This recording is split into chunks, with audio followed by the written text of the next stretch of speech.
राम लखन सीता की चित्रकूट यात्रा।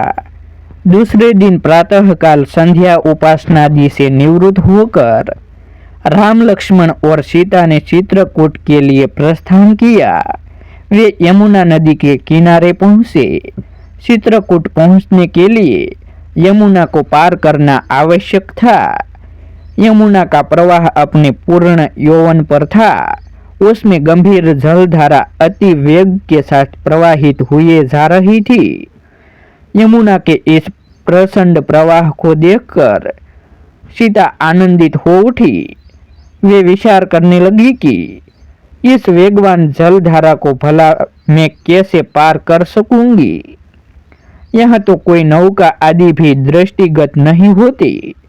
यमुना की तरंगे इतनी ऊंची उठ रही थी मानो वे आपस में आकाश को स्पर्श करने की होड़ लगा रही हो। इस स्थिति को देखकर थोड़ी देर तक राम और लक्ष्मण ने परस्पर विचार विमर्श किया। फिर लक्ष्मण वन में से कुछ बांस लकड़ी और लताएं तोड़ लाए। उन्होंने बांस और लकड़ियों को लताओं से बांधकर तात्कालिक रूप से उपयोग करने योग्य एक नौका का निर्माण किया। उसमें एक आसन भी सीता के बैठने के लिए बनाया था।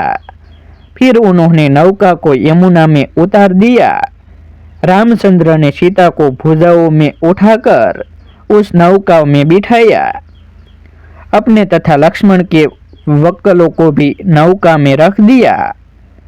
तत्पश्चात दोनों भाइयों ने तैरते हुए नाव को आगे धकेलना आरंभ किया। नाव मझधार में पहुंचकर वेगवती लहरों को झकोरों के कारण ऊपर नीचे होने लगी। इस स्थिति में जानकी आकाश की ओर देखकर परमात्मा से प्रार्थना करने लगी, हे ईश्वर, हमें कुशलता पूर्वक पार पहुंचा दे।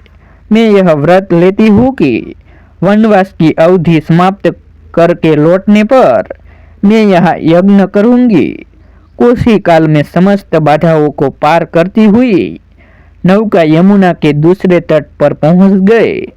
नौका को यमुना के तट पर ही छोड़ वे तीनों एक सघन श्यामवट वृक्ष के नीचे विश्राम करने के उद्देश्य से बैठ गए। थोड़ी देर विश्राम करने के पश्चात उन्होंने आगे प्रस्थान किया। चलते चलते वे ऐसे स्थान पर पहुंचे जहां मयूर अपनी मधुर ध्वनि से संपूर्ण वातावरण को आनंदित कर रहे थे।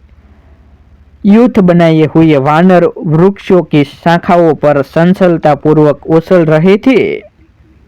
भगवान भास्कर भी अस्ताचल के द्वार पर जा पहुंचे थे।